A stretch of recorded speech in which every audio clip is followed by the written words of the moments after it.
The name is Thomas E. Cork, C-O-R-K, Senior, and I have a son. He's a junior, so Okay. Thomas E. Cork. And what was your rank and what was your unit? Well, my rank was Lance Corporal, and my unit was, matter of fact, it's on my shirt here now, 1st Battalion, 7 Marines. It was in Korea with the 7 Marines. Okay. Well, tell me about where you were and what you thought when you first heard that war had broken out in Korea. Well, that's when it first broke out. I was in New Jersey, stationed up there. Had a good time. They had a station about 2 miles from New York, and they had about 130 Marines on the base.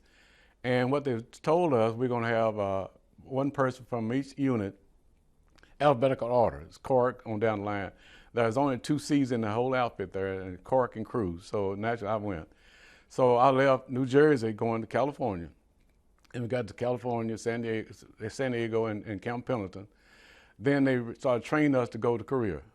And one of the first things they did, took us up in the mountain where it was cold to kind of get us used to cold weather and basic training. Now, during my time at boot camp, I qualified on all the weapons but a 45, which is sidearm. And I had to retrain on that because I was a gunner, and a gunner carries a 45. So I had basic other weapons I had already knew how to do. So that I had to train on that. So, but then from there on to a ship going to Kobe, Japan, on the way to Korea. Now I got on the ship at night. The next morning we got up, I saw so many ships I just couldn't believe it. All around us was the ships. The biggest one out there was the Iowa, the aircraft carrier, and we followed them on into Kobe, Japan. We get in Kobe, Japan, they switch us off and put us on what they call the LST, which is flat people carry people on the base. And then we got into Incheon. That's where our first landing was. I went in on the 13th wave in Incheon. When I got on the shore, the first thing I saw were the guys before me. They were killed, had them stacked up like cars of wood. And somebody quoted me as saying that I got my first baptism of combat. So we went on through to Kobe, to Seoul, Korea, and then on to the Yellow River. That's where the Chinese came across and cut us off up there during that time. Now, I'll be missing something in the middle of that, so if I can go back and correct this. I got off, we put us back on the ship again and took us into what they call Pohing Dong. That part was to go up and cut the North Korea in the middle. So we went that way. Then on into Chosin Reservoir. But that time, we thought the North Koreans were defeated, in which they were. But what we didn't realize, then that's when the Chinese came into the war. And we was right at the Yellow River. We could look across and see the Chinese on the other side of that river. But we had no idea they were getting into the war. And the recon kept telling us from behind they could find Chinese back there. Well, nobody knew what happened, but the Chinese came across in thousands and thousands, and they literally cut us off up there. So Chester Puller made the statement, probably it's in the history book, that we're not defeated, not retreating, we're attacking in a different direction. So we had to start going back south to meet the United Nations troops coming north to help us out there. So finally, and on top of everything else, there's bitter cold, somewhere like 35 below zero. That's the story I'll tell you in a minute about that, what happened to me. But anyway, we got to follow our way back through. The meantime, we would run out of ammo, run out of food, and run out of all supplies. They literally had to drop, airlift our food to us, supplies, ammo, and everything else to us by parachute down onto us. But meantime, we're still moving on back. Now, one of the things happened when we tried to dig a foxhole, the ground was frozen. So what we had to do, we took our K-bars and shells, cut the ground like blocks of ice, and to put around our foxhole. And your buddy system, he has a part of the tent, you have the other part, and you put them together and you become a tent, and you have a pair. But at nighttime, when it snowed, believe it or not, it kept us warm. The snow on top of our tent kept us from freezing to death, really, out there, because we was out in the bitter cold with nothing on us but what we had on our backs. One of the problems we had, at least I had, was the felt boots we had. They were good boots, but you couldn't take your shoes off. You had to keep the same boot on the whole time. Then my foot actually frozen.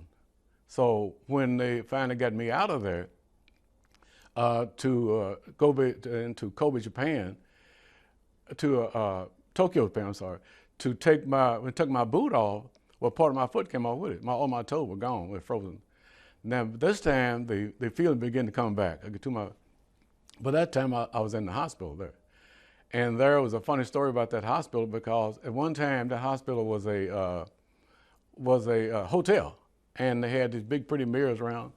So I was on the stretcher when they carried me past that mirror, and I saw myself first time looking all scrounged and whatever. I said, "Who's that guy?" And they said, "Well, that's you." So they cleaned me up, and the meantime, I'm having a problem because my foot had gangrene set in. So they had to give me shots, take my blood every 2 hours, wake me up at night to check my blood, make sure that gangrene didn't go and fall back. But what they did actually saved part of my foot on through the half was gone. But meantime, they left there going back to the States. I went to Hawaii, Midway, Travis Air Force Base in California, from there to Westover, Massachusetts, and then down to St. Albans in New York. The reason they sent me to New York was two reasons. One was I had left my car in New Jersey, so they said, "Well, I always send you back there if you want to go, but we also want to send you to this hospital because that naval doctor there, he had been familiar with frostbite. But not only I had frostbite on one foot, which severely was gone, the left foot, hands, and neck, and every place else was still. I still had this." So they corrected it, and the only thing I wound up doing was losing part of the one foot. So the other part, is okay. Yeah. Okay.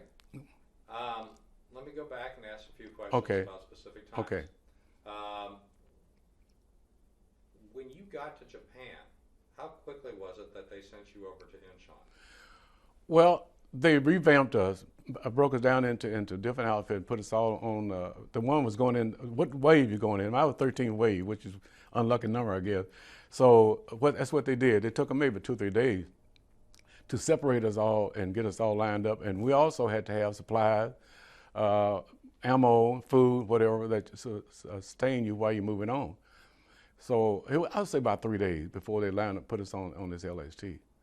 Now, with the LST was one that lets you down on the beach. They also have tanks, trucks, and heavy ammo that you can carry on. Now, when we left Incheon, going back to Poindang, they put us on an amphib. You've probably seen those in the movie where you come down the rope and go down side there. Now, so that's what we was on that part of it. Now, we got on the amphib to go into Poindang. That's when we cut the North Koreans off. The half of them was to the south of us and the other to the north. So we started moving on to the north and took all the land until we got to the reservoir. So we stopped right there. And that's when the General MacArthur made the statement that the Koreans had been defeated. We'd be home by Christmas and all that bit. And we had defeated them. But nobody suspected the Chinese would get into this war. Communist China came into it. And the strange thing about the Chinese, when they came across, we found out later, the only thing they had on their body was their weapons, their food. They had no heavy weapons, and they had a gun, we nicknamed it burp gun. And it sounded like, that's what it sounded, like burping. And they had plenty of ammo. The food they needed was a packed rice. And one other thing we found out also, they were frozen too, because they didn't have it kind of boots. They literally had on this kind of what I call moccasin. And we found many of them where their feet had frozen. But the clothes they had on was that real heavy looking clothes. They had the regular caps, and they didn't have a helmet like most military people wear. And they were outnumbered us. And go back with a story about this. I don't know, I may be backtracking, whatever. During our move back, I told you about digging the foxhole that bit. This one particular night, this is kind of a thing I didn't tell for a long time. It's kind of humorous to a point. During nighttime, when we did get a chance to settle in for the night, we also put out flares out in front of us to make sure if the Chinese hit them, the flare would go off. We could see who's out in front of us. So this particular night, I'm on machine gun. I had about I think about 1 o'clock, 2 o'clock watch. Me and my buddy there, we take time. I'll do it first, use a second. And after a couple of hours, I'm supposed to wake him up, and then I take a nap, or whatever. But this particular night, this flare went off and shot the flare in the air, and it was a bush in front of me. Now, this bush became a whole battalion before the night, so now I'm on a machine gun, sitting looking directly at this bush. This bush is getting bigger and bigger as wind blow it, and can blow it. But I told something about this. This is where your discipline comes in. If I had started shooting, we probably shot each other because there was nobody out there but the bush. So something told me, just wait a few minutes, wait a few minutes, wait a few minutes. So by daylight came, this bush came a bush again. Nothing like what I was doing so at night. So my buddy wanted to know, asked me, why didn't I wake him? I said, well, I was awake anyway, so I didn't tell him that for a long time. When I told him, they made a big joke out of it. So when we go to a convention, they kind of nicknamed me the Bush guy because of that. That was one of the first story that. But. Tell me about Incheon. Tell me about you called it your first baptism of fire. Mm-hmm. What was it like for you? First of all, in the landing craft, sitting out there, hearing the ships firing overhead. What was all that? First thing you anticipated, you're scared, you're nervous. Say if it wasn't scared, you were telling the tale because you were. I was 18, and I was a little scared. So I said, kept waiting and waiting. You were just kind of chopping the bit for your time to get in there. So they made the flag for us to go, and they go by colors. And I think mine was yellow, 13 yellow. So when we went in, I hit the ground, and here we are, and we started moving up. Then the guys before us, some of them had got killed, and they had them stacked up. I said it before. It may sound gruesome, but that's what it was. They had them stacked just like cordwood.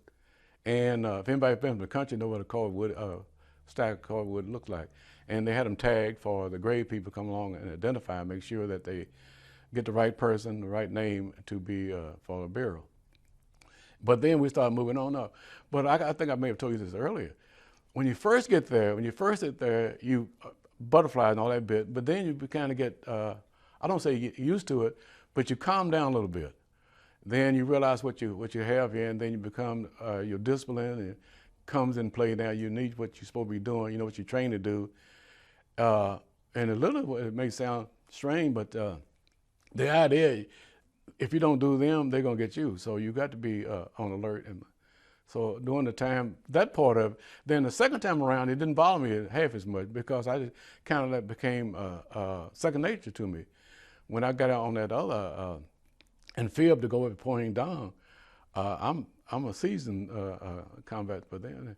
And on up to the reservoir, and all the way back, it began to, you feel, you know what you're doing, and I don't think you become complacent. I think it's just, I guess God takes care of amusing fools. I guess you become accustomed to it, that you know you're out there and you have a job to do, and you got to go ahead and do it. And then it comes in play too. When you see these movies where they train those guys and discipline, they may smack one of them or do whatever to make them do what they're supposed to do.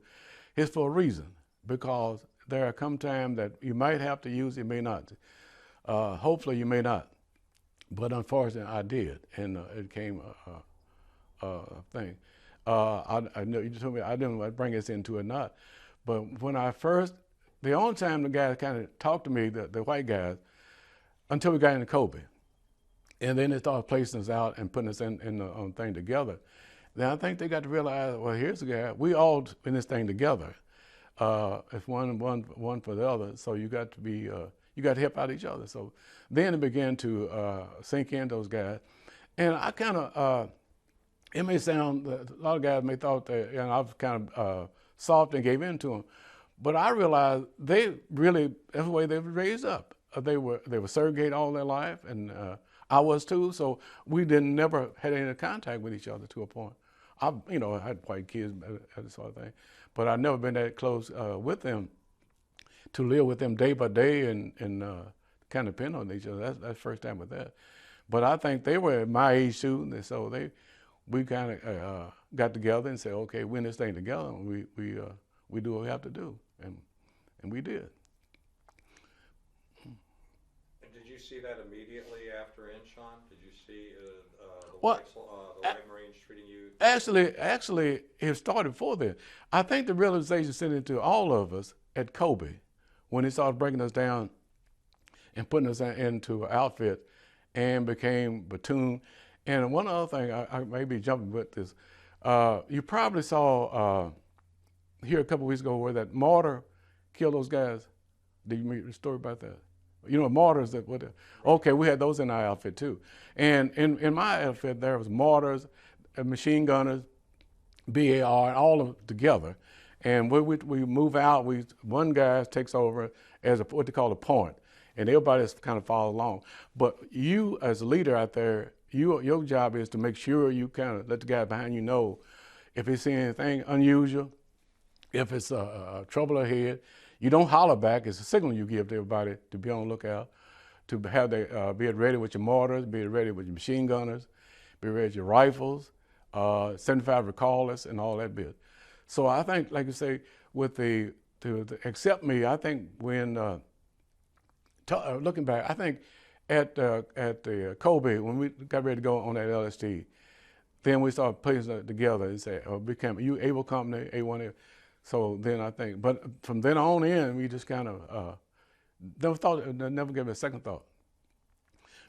That's the only thing I had for my segregation was like when I got into Camp Pendleton to Kobe, then on, and never popped in my mind, never then. And even to today, you probably see all these caps over here. I walk into Kroger, whatever, and the Marines will know you and come up and talk to you and shake your hand and give you a big hug and say, glad I could be driving on the highway. You probably saw my car with the Korean thing on the back of. They are a close-knit organization. They're a close-knit organization. And they don't give it a second thought anymore about that. It's just something that's history and gone. Gotcha. I'm going to come back to that. Okay. Okay. Let's after you tell me what the Marines advancing toward the Yalu River was like. Was it heavy battle at that time? It was heavy battle.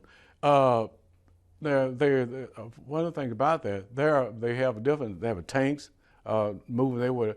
What they try to do, kind of put you in line where the ground fire is. That's what your job is, to get them out of there.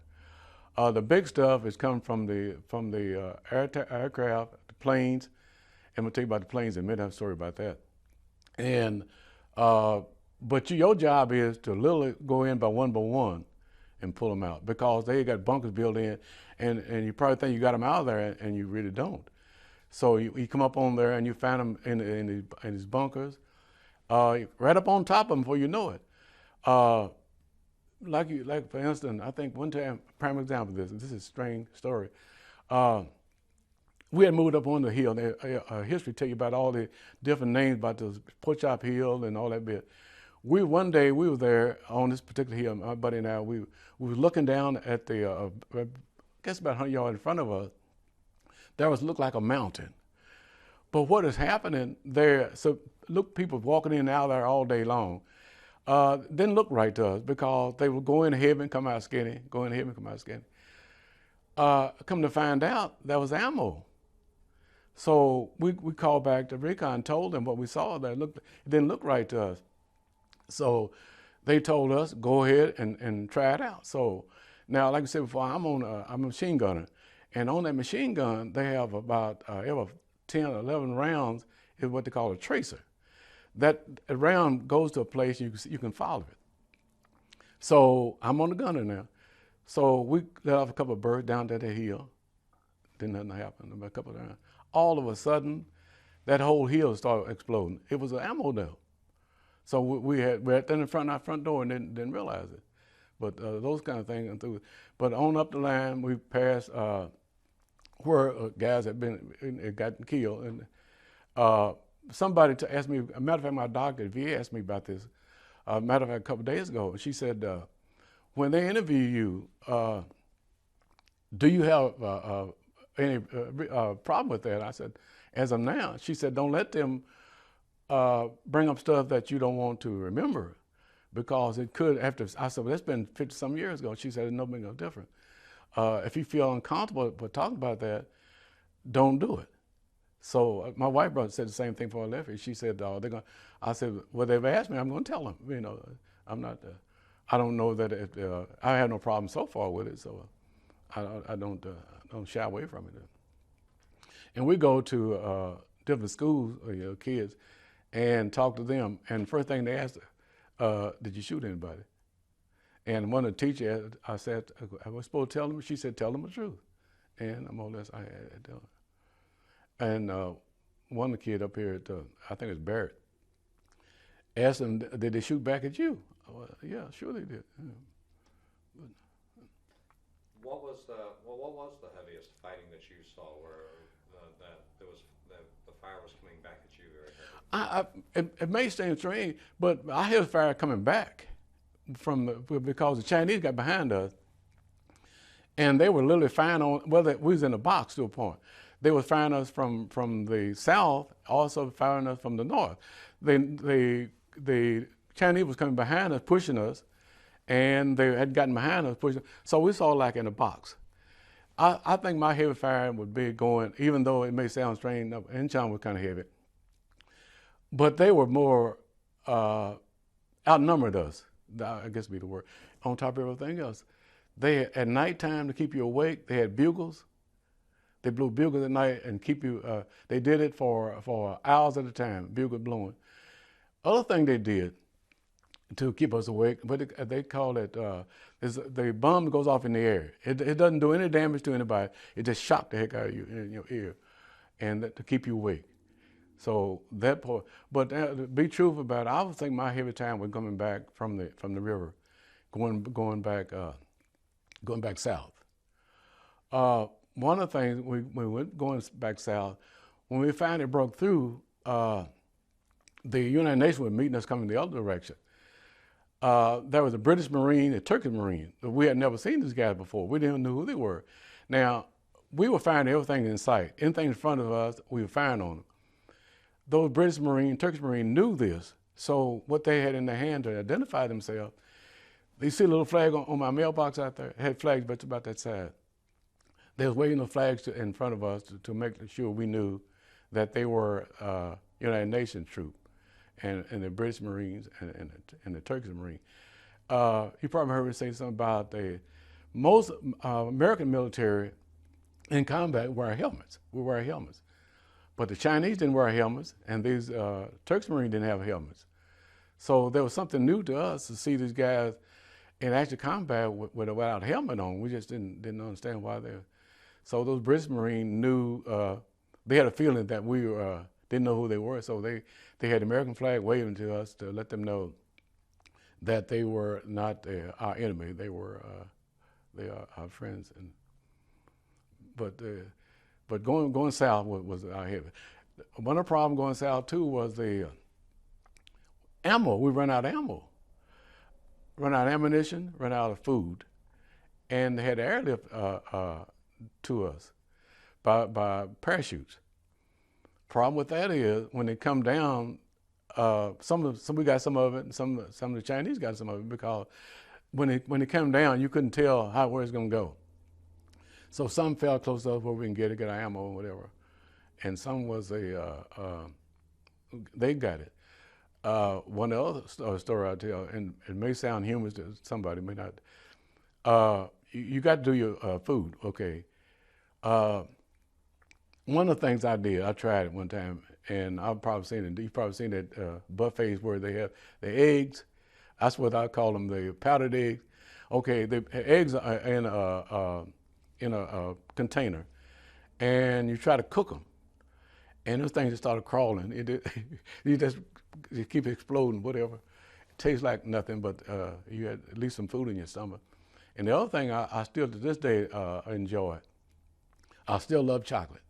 Because the Marines had a chocolate was like in a candy bar, Two ways you can do it. You can make chocolate out of it, or you can literally eat it for to survive. Because no food out there. So those two things. The other thing that I still do it today, I drink black coffee. You got the little canteen. You make your coffee and keep yourself. When you talk about going south, when you were coming back south from the river, was that when you gathered at the Chosin Reservoir? We were leaving from Chosin going back south. Okay. Okay. So how close was the reservoir area itself to the Yellow River? It was like Ohio River. Matter of fact, we were so close to. So it's literally this type of distance. That's where we right. are now. Okay. And we were so close, we could see people over in Manchuria walking them down, just like we had no idea. And that may be one of the things that caught us off guard too. We literally thought the war. We had no idea the Chinese was coming over. That's number one. And the only thing, the river was our blockade. We had no idea anybody would be coming across that river to us. We knew that we thought that part was secure, but our rear was well secure. We knew that. We put guards out. We make sure nobody coming up would attack us from the rear. But nobody informed us. Nobody knew really that the Chinese was getting into the war. I think they caught everybody by surprise that the Chinese was coming over from Manchuria to help the North Koreans. The problem was the numbers they had. I think we may have had, say, 800, 900 people in our outfit. They had thousands come over, and when we find them later on, when we started our head count and all that bit, we lost quite a few. We got some of them wounded. Some of them were frostbite, like myself, and a little frozen. One of the things I look back, I may have done a little damage to my own foot to a point because it was cold. You could feel. Then somebody told you stomp, make the blood, but my foot was frozen. I might have done some damage to it by stomping my foot. I don't know if it, but when they did take it off and all that bit, and then became a thing where I had to learn how to walk again too, because you lose your big toe, your balance is gone. So they had to make me shoes to where I could walk without. And you didn't ask me, but I'll tell you anyway.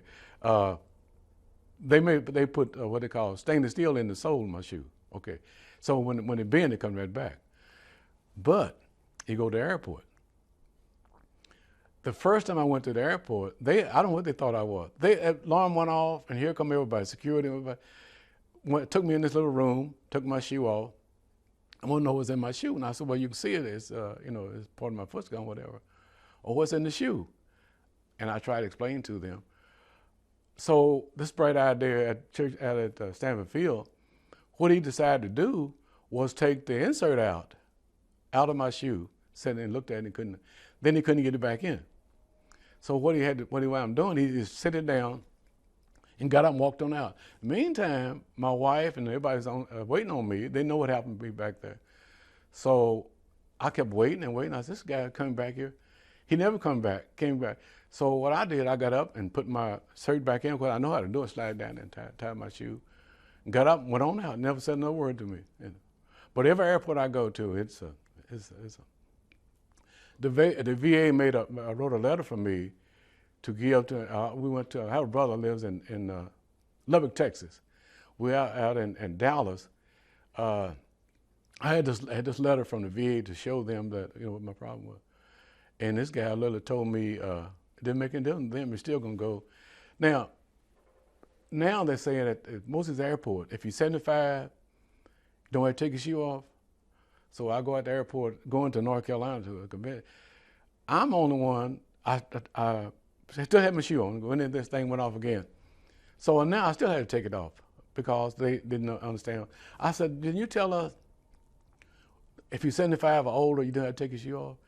She said, yeah, but that includes you because something's going on wrong. And I told her what it was. Well, she apologized for doing it, but I still had to take my shoe off. Were you part of the rear guard protecting the Army as you weren't retreating, you were fighting in a different direction, but as you were leaving the Chosin River area, were you part of the rear guard protecting them? I was on the front, what we call a point. We broke it down in two parts.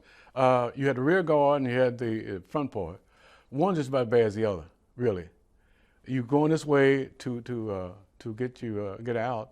In the meantime, the ones behind still had to fight a rear guard, so they had to protect their rear, our rear, and plus to fight off the Chinese coming up behind them, fighting them, plus the ones in front of us.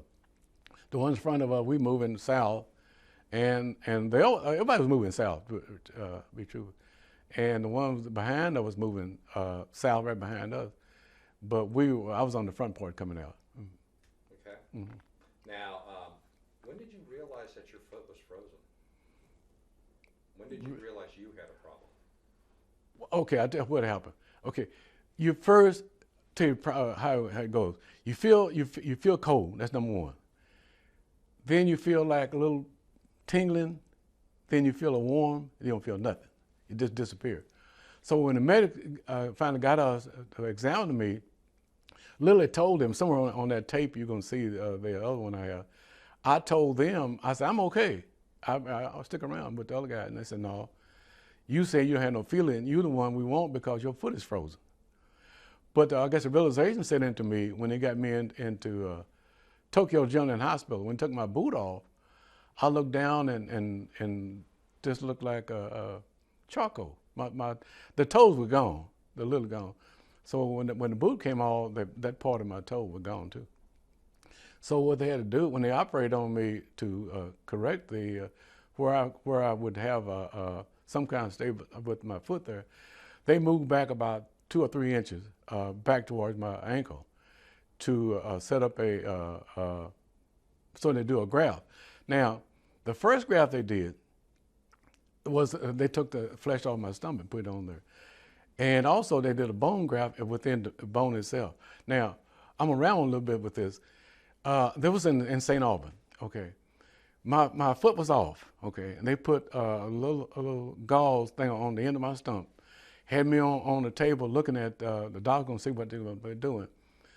What the doctor did, or somebody did, they went to pull that gauze back, and you know my foot was just pure nerve sticking out there.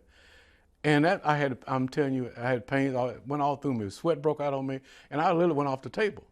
Scared them half to death because they know what they'd done. So what they had to do, get back on the table and gave me and kind of calm me down a little bit. I'm telling you, they killed me.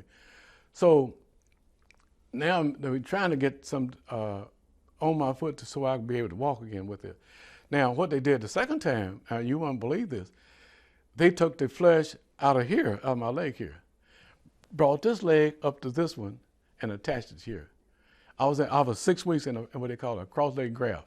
This foot over here to the skin to grow end of my stump. So it's still to the day, it's tender because your foot is supposed to be your tough, where you're walking all the bit, but that's not on the end of that. It's like my flesh here is tender. So they got a great big hole here where they took the flesh off here and hooked it. They did it. And that back in those days when it was kind of a crude kind of operation, they had no idea what they was doing. They did the best they could, I put it that way. But they would never do anything like that today because it's just inhumane to do that. To have somebody in that position that long. When they finally took it loose, I had another problem. I guess that guy got another problem going on here. I couldn't straighten my leg out. So it had been in there so long, it wouldn't. So they had to go. They don't have the modern therapy like they have now. They got to do it by hand, little by little. At nighttime, they had me sit on the side of the bed and kind of move my leg back and forth, trying to get it used to back in shape again. So during that time of war, what had happened? World War II was over, and they thought no war and all that bit. So most of the hospitals closed down. They made no effort to learn anything. How to correct anybody's disability they had. They just didn't have anything to do. So when the Korean War came along, here come these guys back with all kind of ailments and Mine was minor too, because compared to some of the other guys, where I only lost a half a foot. Some of the guys lost whole legs, and the list goes on. So I'll say this in passing. I was on one of the TV shows the other day, and then she said, "You don't sound bitter." I said, "No, I'm not bitter. Why should I be? I'm okay. I got disability. I got shoes I can wear. Fairly good health for a 84-year-old man." I said, I look back and I don't have no animosity. And I won't go into the segregation part of it, but that was it was still there, but it didn't bother me. So they said, "Well, you got a smiling face. We'd like to talk to you." And I said, "Well, fine." Well, just sort of following up on that, you're not bitter. How do you feel about having? You don't know the truth about it. I feel proud. I really do feel proud, and Marines are proud in a way. I mean, we kind of maybe a little swag a little bit, but we're proud. And I am proud of the whole thing I went through, even from time in Korea all the way back through. And what makes me more proud within the last, I'll say last 5 years, they begin, and like you guys doing now, saying thank you. And I'll tell everybody all the time about your time in service, thank you for your service. And that's all I ask. They have given me all kind of awards about the Korean War. I've got medals, things going on, and well taken care of for the veterans. They couldn't be any better because they look after my welfare to make sure that if I got an appointment at the VA, they call, let me know. The shoes I wear are comfortable now. When I talk about that shoe with that foot problem, one of the things they was problem I was having at the end of that stump, which is the soft flesh, there were ulcers getting on the end because it wasn't used to being that kind of irritation to a point. So what they decided to do, and I'll tell this as a joke too, they put cork inside of it. My name's Cork too. And then they put lamb's wool inside that cork, so my foot sits against it, and if it moves now, it doesn't irritate as much as it did. So, but the list goes on, and I may be one of the guys that may be living in a dream world or something, but I feel proud about it. I have no animosity. I feel that I'm one of the heroes. I feel. Yeah.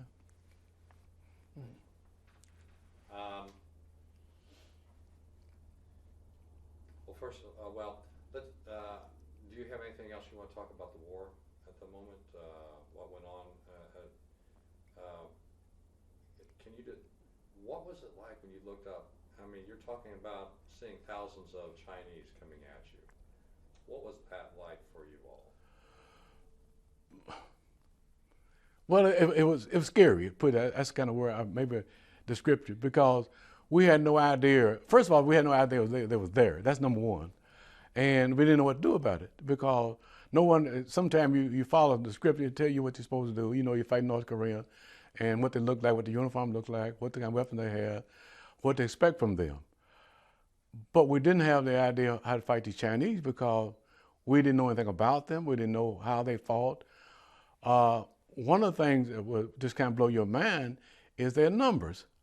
They had thousands of them. But the one thing about them, they had, I think I mentioned it before, they had the little, what they call the burp gun, whatever. But they had 1,000 rounds. They take out one of the round, take out what they call a chamber. It's kind of round. They must have 200 rounds in those things. And all they do is flip them out and put another one in and they keep right on fire. They come at you in numbers. Now, the weapons I had on the machine gun, which I think is 300 some odd rounds. My 45 only has 8. My assistant gunner out there, he has a carbine, I think 30 rounds. But he has a magazine too, which is you got to change it. But you got to do all this split second. You don't have time to think what I'm gonna do next. Where's the sergeant? He has to tell me what I'm doing. What the commanding officer say? Or what is my corporal say? What am I supposed to do? You got to think on your feet. You got to do it quickly. You don't have time to. You don't want to give a second thought. You got to react and not react. You got to act, not react. So you got to do it on a split notice. Nobody's going to inform you that you're supposed to fire back. Nobody tell you you got a grenade. Nobody tell you whatever to do. You got to do it on your own. Then, like I said before, and it may sound redundant saying this, but your training come in to a point. But nobody in boot camp ever told us about this. Nobody. We left North Carolina, San Diego going to Korea. The only thing that they taught us about was the habits of the North Korean, how they fight, what their weapons were, what to expect from them. To a point, they don't like to confront you too much. In other words, you put a good battle with them, they're gonna back off you. Which we found them to do so. We started pushing them, and they backed off. They kept backing off, until we backed them on up to the river. And we were kind of proud. We got these guys defeated. But these Chinese come over. I don't know what was on their mind or what's in their body. But they fought like crazy. They just come at you one after the other, and you got to defend yourself. And so, like I said before, you don't have time to call the commanding officer and tell you come down and what to do. You had to do it yourself. Okay. Now you were talking about the Montford Marines. Montford Marines, yeah. Okay. Tell me what it was like to be part of that, and then to go through the transition where you went from being a segregated units to being integrated units. Okay. 1942 until 49, we were on a segregated base down in North Carolina. I told a gentleman there. But the strange thing about it, until 1942, there was no African Americans in the Marine Corps. Till 1942, the President Roosevelt had to sign an order to allow African Americans to be in the Marine Corps. But when they went into the Marine Corps, they still didn't go to over at Paris Island or California for training. They created a base for them over by Camp Lejeune, across that river, and they named it Montford Marines. Montford Point, I don't know what that name come from, but that's where we trained. And the part was, where we trained, it was swamp at one time. Even so, from 42 to 49, I got down there in 48, I was kind of at the end of it. They were still like a swamp. At nighttime, the snakes would crawl up in your tent. In the daytime, you would see alligators and all kind of Mexican snakes and all that bit, mosquitoes and all that. And we had to take all our training at this base, Montford Marine. But all our medical thing came over, what they call a Hadnot Point, over to Camp Lejeune. So if you got any kind of ailment, you got whatever, you had to go over to the white base to get your training. Now what would happen, matter of fact, I went one morning at 8 o'clock, I don't know what's wrong with me, but anyway, I got there at 8 o'clock, I stayed all day and they didn't see me. So they had to go back the next day to get so all the white Marines had to go through what they got first, then you had to be treated later. That part of the thing, when you went on Liberty there at Camp Lejeune, I was telling the gentleman there, we went out like Kingston, New Bern, and all that for our Liberty. We had to be very careful when we went out, but they want you to go two together. So they would treat you, they would actually attack you. Matter of fact, one time I went on Liberty, and I knew better. So I went out and got the bus over at Jacksonville by myself. Had my little uniform on. I was sharp, Had this young lady I was going to see that afternoon. So, but I was walking, and these white Marines saw me on the street, come walking toward me. But they was walking 3 abreast, and I'm walking in the middle of the street, at the sidewalk. I said, well, I'm safe. I'm walking. They literally hit me and knocked my cap off. I had a little white cap off. And my cap hit the ground, got all dirty. But here come the MPs and the SPs. Didn't bother those guys. They made me go back to the base because my uniform was dirty. So, and coming back to the base, they had one bus, I think every hour, and they called it the milk run. Oh, anybody live in the country part, they knew what this means. Part of that bus would bring passengers. The other part of that bus would bring farmers at the milk, put the milk on the buses, and they called it milk run. So on the back of the bus, you had 4 seats back there. When that filled up, that's all. You couldn't get in more. So it means you had to miss your bus, catch the next bus. Now, what happened, if you missed that last bus, I think it was like by 4 o'clock in the morning, there's no more buses. So you AWOL from your base because you had to be there for reveille at 7 o'clock. So, but anyway, that bus was your last shot out there, and it was like I say, they nicknamed the Milk Run, which is whatever. The list goes on with the segregating part of it. We got secondhand everything to a point. But one thing we didn't get, I'll tell everybody, we got absolutely good training. We had the drill instructor were well taught. They were for discipline. They didn't take any mess off you, but they taught me enough to save my life when I actually got into combat, to know my weapon, what I've had, know how to do things I'm supposed to do, and have yourself in control when on the line of fire, because your buddy depend on you. And I say this like anybody else played football. Each lineman has his own job. You don't have to ask the other guy what he's supposed to do. He knows his job and you know yours. So when the line moves, they move in unison, because each one of them have been trained to do what he's supposed to do without asking the other guy, are we supposed to move now? Or whatever. You don't do that. You know what you're supposed to do, and you do it. But that part, I would say, if I had any animosity to anybody, it would be that part of my career. As down there in June, which was horrible, because the base camp we're in were shouldn't have been that way. We should have been over at camp over at Paris Island somewhere training, still there in that swamp. And one of the things that happened to me, this happened during my time in boot camp. One night I woke up and I felt something cold on me. A snake had crawled up in it. Now, I found out later the snake wasn't intended to bite you. They were looking for something warm. That's all they were doing. But nobody told me that. So it was kind of bad. But and what has happened now, the Congress, the Marine Corps, and the Commandant, and all of them, within the last 5 years, they try to make up for the humane they treated us back in those days. Now they can't do enough for us. Now, 2 years running, we were in Washington for a parade in our honor. We had the commandant to meet us and greet us. We was up there 2 or 3 days, and the hotel was free and flew us on the back. Then last year they presented me one of the others with the gold medal, and the picture in there. And that's it's a little bit late, but it's nice coming. So I accepted in the humility that they gave it to me. Is there anything I'm missing that you wanted to talk about?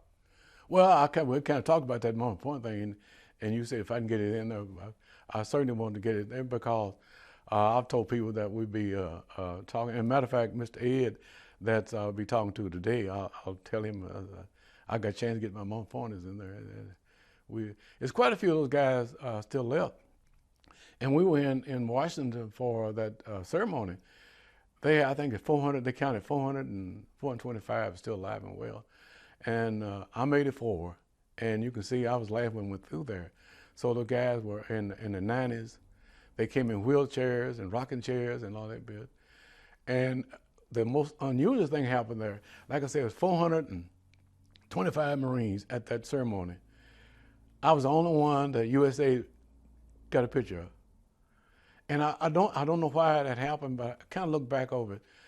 When that gentleman came to put mine on me, he looked at me and said, "Where you from, young man?" I said, "I'm from Kentucky." And he kind of teased me about the windows and all that bit, and he talked a little bit to me. In the meantime, all the photographers were standing right by him. And he stood there so long talking to me, I guess they felt, well, this guy must be somebody that we need to know.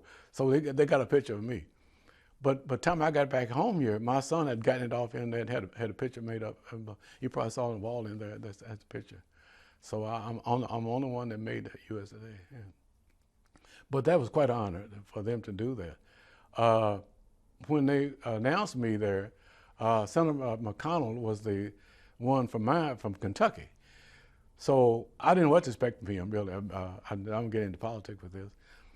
But he did a very good job with us. And he said something like, we have 6 Kentuckians here. And he called our name. Thomas Cork, Churchill, and I'll call our name. introduced us to the crowd. I got a chance to meet Pelosi, Bonner, Brown from Florida, Hagan from North Carolina, Yarmouth from here. I had another experience. This you wouldn't believe this one. The guy from New York, Connolly, he was in Korea the same time I was. Matter of fact, I had a book about him, man. And I said, I know I won't get a chance, but I got a chance to say hello to him, and they switched him out real quick. But I was going to tell him about his book, and that we in Korea at the same time on that bit. One other experience I had, I didn't tell you about the airplanes. In Korea, they had what they call the Mig Alley. And what that was about, if I'm about voice disappearing, I guess. No, you're okay. fine, sir. Yeah. If you want to take a drink, go right ahead. If you, man, okay. You got some water right there. Okay.